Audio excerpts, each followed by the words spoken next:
یہ جو سوئچ کرنا ہوتا ہے آپ نے فوسل انرجی سے گرین انرجی کے اوپر، ہمارے پاس اس کے لیے کیا کام ہو رہا ہے، اور ہم اگر اس پہ کریں تو اس سے کیا فرق پڑ سکتا ہے؟ انفارچونیٹ ہے کہ میں پہلے تو اسی گفتگو کو ایک دفعہ آگے لے کے چلنا چاہوں گا کہ بنیادی طور پہ یہ جو کلائمیٹ چینج ڈینائل ہے نا، یہ بنیادی طور پہ ہمیں اس مسئلے سے نمٹنے میں سب سے بڑی رکاوٹ ہے.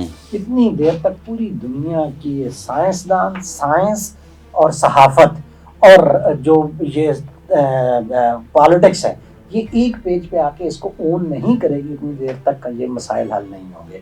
سائنسدانوں نے فاسل فیولز کا حل اگر گرین انرجی دیا تھا، تو اگر اب نئی پالیٹکس جو ہے انٹرنیشنل اس کا ڈینائل کرے، ٹھیک ہے، اور اس کو دوبارہ سے ڈرل بیبی ڈرل شروع کر دے امریکہ کے اندر اور پوری دنیا کے اندر، تو ایونچولی میرے خیال میں اس کے نتیجے میں پھر میرے جیسا بندہ جو ہے اس میں مایوسی پھیلے گی.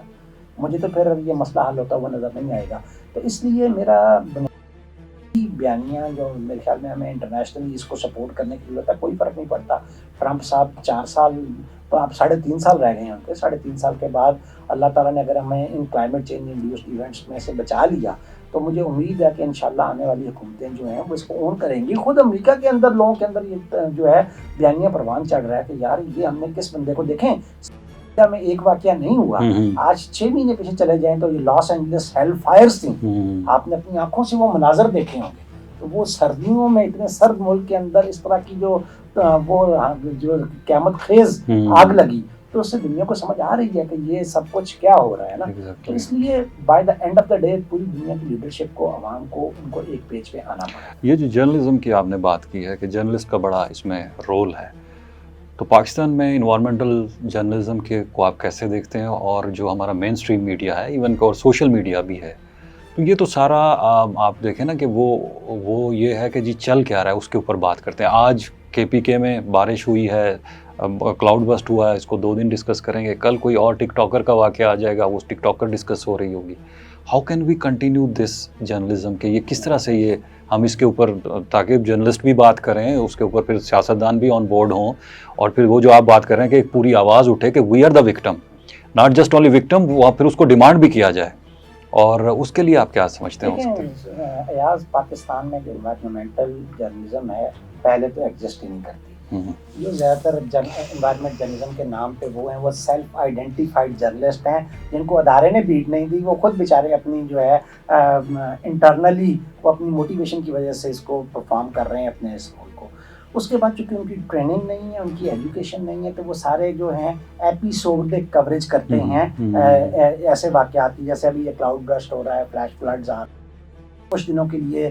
یہ بلکہ اگر یہ بات میں I am sorry to cut you, but BBC جیسا ادارہ بھی پراپر رپورٹنگ نہیں کر رہا ہے. وہ کلاؤڈ برسٹ کی بھی پراپر وہ نہیں کر رہا. وہ کہہ رہا جی 10 ملی سینٹی میٹر کی بارش ہے، تو اگر یہ ویسے ہو جائے تو کچھ فرق نہیں پڑتا. زیادہ نقصان تب ہوتا ہے جب ندی نالوں کے قریب ہو. واٹ ڈو یو سے اباؤٹ دیٹ؟ اچھا دیکھیں، BBC نے جو عالمی ادارے بھی ہیں نا، انہوں نے بھی کانٹینٹ جنریٹ کرنا ہوتا ہے لوکل اپنے ریڈرشپ کو مد نظر رکھ کے.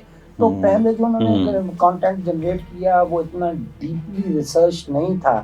تو میں بھی وہ پڑھ رہا تھا ان کا 1-2 دن پہلے کہ انہوں نے لکھا کہ یہ کلاؤڈ برسٹ ہوتا کیا ہے. ڈیفینیشن کی حد تک تو کسی حد تک وہ ٹھیک تھا کہ جی یہ مونسون کے دوران اس طرح کے پہاڑی علاقوں میں کلاؤڈ برسٹ کے واقعات ہوتے ہیں. لیکن اس میں انہوں نے نیچے ایک بلنڈر کیا ہوا تھا کہ جی 10 ملی میٹر تک بارش جو ہے وہ 5 کلومیٹر کے ایریا تک اگر ہو جائے تو اس کو کلاؤڈ برسٹ کہتے ہیں.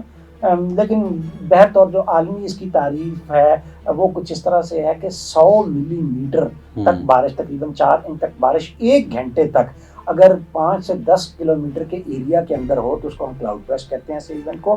اور ایک ایریا میں صرف ایک کلاؤڈ برسٹ نہیں، بہت سارے کلاؤڈ برسٹ واقعات ہوتے ہیں، اور عموماً یہ ہوتے ہیں پہاڑوں کی چوٹیوں کے پاس. ٹھیک ہے، کیونکہ نیچے سے جو نمدار ہوا آتی ہے وہ جب اوپر کو رائز کرتی ہے تو وہ ڈینسلی ہیوی بھاری بادل بنتے ہیں اوپر سے.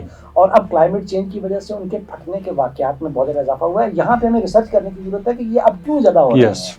یہ بادل پہلے کیوں نہیں پھٹتے تھے، پھر پھٹتے ہیں. پھر انفارچونیٹلی وہ جب ڈھلان